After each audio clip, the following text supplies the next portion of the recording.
नमस्कार दोस्तों, आईपीएल 2026 के 11वें मुकाबले में आज एम चिन्नास्वामी स्टेडियम में जो हुआ उसने न केवल चेन्नई सुपर किंग्स के फैंस का दिल तोड़ दिया बल्कि पूरी टीम को झकझोर कर रख दिया है। आरसीबी बनाम सीएसके क्रिकेट जगत की सबसे बड़ी जंग, लेकिन आज यह जंग एकतर साबित हुई। 251 रनों के एवरेस्ट जैसा लक्ष्य का पीछा करने उतरी चेन्नई की टीम ताश के पत्तों की तरह बिखरती चली गई, लेकिन असली खलबली तो मैच खत्म होने के बाद मची, जब कप्तान Ruturaj Gaikwad post match presentation के लिए आए। ऋतुराज के चेहरे पर हार की वो मायूसी और लाचारी साफ झलक रही थी, जो एक कप्तान के तौर पर उनके सबसे कठिन दौर को बयां कर रही थी। आज के इस विशेष और बेहद लंबे वीडियो में हम आपको सुनाएंगे ऋतुराज गायकवाड़ के उस भावुक और विस्फोटक बयान की एक एक बारीक बात। तो वीडियो को अंत तक जरूर देखें, क्योंकि आज गायकवाड़ ने एम एस धोनी की कमी को लेकर टीम की लगातार तीसरी हार पर जो कहा वह आपको हैरान कर देगा। चिन्नास्वामी की तेज पिच और आरसीबी के प्रशंसकों के गूंजते शोर के बीच टॉस जीतकर पहले गेंदबाजी करने का चेन्नई सुपर किंग्स का फैसला आज उनके लिए किसी खौफनाक और डरावने सपने की तरह साबित हुआ। आरसीबी के बल्लेबाजों ने बेंगलुरु की इस पिच पर मानो आग उगलते हुए 250 रन एक ऐसा हिमालय जैसा स्कोर खड़ा कर दिया, जिसने पहले ही ओवर में चेन्नई के गेंदबाजों के हौसले पस्त कर दिए थे। जब इस पहाड़ जैसे लक्ष्य का पीछा करने उतरी चेन्नई की टीम मैदान पर उतरी तो उनकी शुरुआत इतनी ज़्यादा निराशाजनक रही और ख़राब रही कि महज 4 ओवर के भीतर ही कप्तान ऋतुराज गायकवाड़, अनुभवी संजू सैमसन और आयुष म्हात्रे जैसे मुख्य बल्लेबाज पवेलियन की राह पकड़ चुके थे। मैच पूरी तरीके से हाथ से निकल जाने के बाद जब ऋतुराज गायकवाड़ बेहद भारी मन से और चेहरे पर मायूसी लिए पोस्ट मैच प्रेजेंटेशन के लिए आए, तो उन्होंने बिना किसी बहानेबाजी के अपनी पूरी टीम की सामूहिक विफलता को पूरी दुनिया के सामने स्वीकार किया। गायकवाड़ ने भरे हुए गले के साथ अपनी बात की शुरुआत करते हुए चिन्नास्वामी की बिजली जैसी तेज आउटफील्ड और आरसीबी जैसे प्रशंसकों के शोर के बीच चेन्नई सुपर किंग्स के कप्तान ऋतुराज गायकवाड़ जब मैदान के बाद प्रेजेंटेशन के लिए आए तो उनके चेहरे पर छाई मायूसी साफ तौर पर पूरी कहानी बयां कर रही थी। उन्होंने बिना किसी लाग लपेट के अपनी टीम की शर्मनाक विफलता को स्वीकार किया।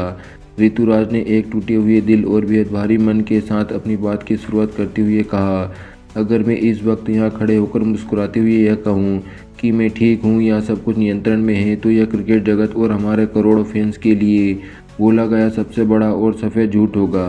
सच तो यह है कि यह हार केवल एक हार नहीं, बल्कि यह मेरे लिए और मेरी पूरी टीम के लिए उसकी रूह को झकझोर देने वाली और पूरी तरीके से दिल को तोड़ देने वाली त्रासदी है।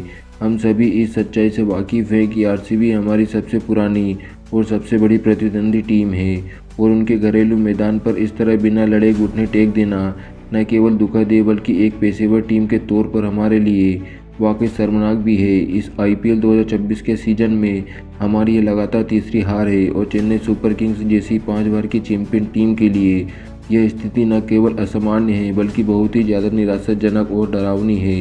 हमने आज खेल के हर विभाग, चाहे गेंदबाजी हो, फील्डिंग हो, बल्लेबाजी हो, तीनों में ही बुनियादी गलती की, और आरसीबी ने हमें पूरे मैच में एक बार भी संभलने या वापसी करने का मामूली मौका भी नहीं दिया। आरसीबी की पारी के उन अंतिम और घातक ओवर में हुई बेहद धुनाई और मैच के वास्तविक टर्निंग पॉइंट पर गहराई से बात करते हुए ऋतुराज ने विशेष रूप से आरसीबी के कप्तान रजत पाटीदार और टीम डेविड के प्रचंड प्रहार का जिक्र किया। उनकी बातों ने अपनी गेंदबाजी यूनिट की लाचारी के प्रति एक गहरी टीस और नाराजगी साफ झलक रही थी। गायकवाड़ ने बेहद बेबस होकर कहा, वास्तव में मैच हमारे हाथों से उस समय पूरी तरह फिसल गया जब आरसीबी के कप्तान रजत पाटीदार और टीम डेविड ने क्रीज पर अपनी जुगलबंदी और आक्रामक बल्लेबाजी शुरू की। जिस निर्दयी तरीके से उन्होंने हमारे मुख्य गेंदबाजों की बगिया उधेड़ दी और मैदान के चारों कोनों पर प्रहार किए, उसका हमारी रणनीति के पास कोई जवाब नहीं था। आप जरा ठहर कर कल्पना कीजिए और आंकड़ों पर गौर कीजिए। आरसीबी ने अंतिम 5 ओवर में अविश्वसनीय रूप से 97 रन कूट डाले। T20 क्रिकेट के इतिहास में यह किसी भी टीम के लिए मौत की जैसी घटना घटी। ठीक इसी क्षण हम मैच की रेस से पूरी तरह बाहर धकेल दिए गए थे।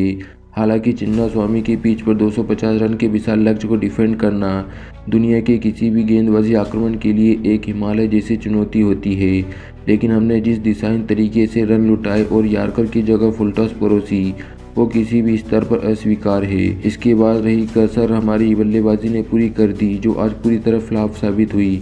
हमारे टॉप ऑर्डर इस तरीके से ताश के पत्तों की तरह बिखर जाना हमें बहुत जल्दी बैक फुट पर ले गया और इतने बड़े लक्ष्य के सामने आपके मुख्य बल्लेबाज शुरुआत में ही पवेलियन लौट जाए तो वहां से वापसी करना नामुमकिन होता है।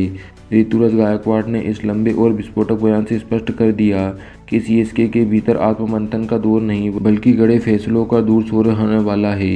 कप्तान की ये बेबसी बता रही थी टीम का आत्मविश्वास इस वक्त अपने सबसे निचले स्तर पर है और उन्हें वापसी के लिए किसी करिश्मे की ज़रूरत है।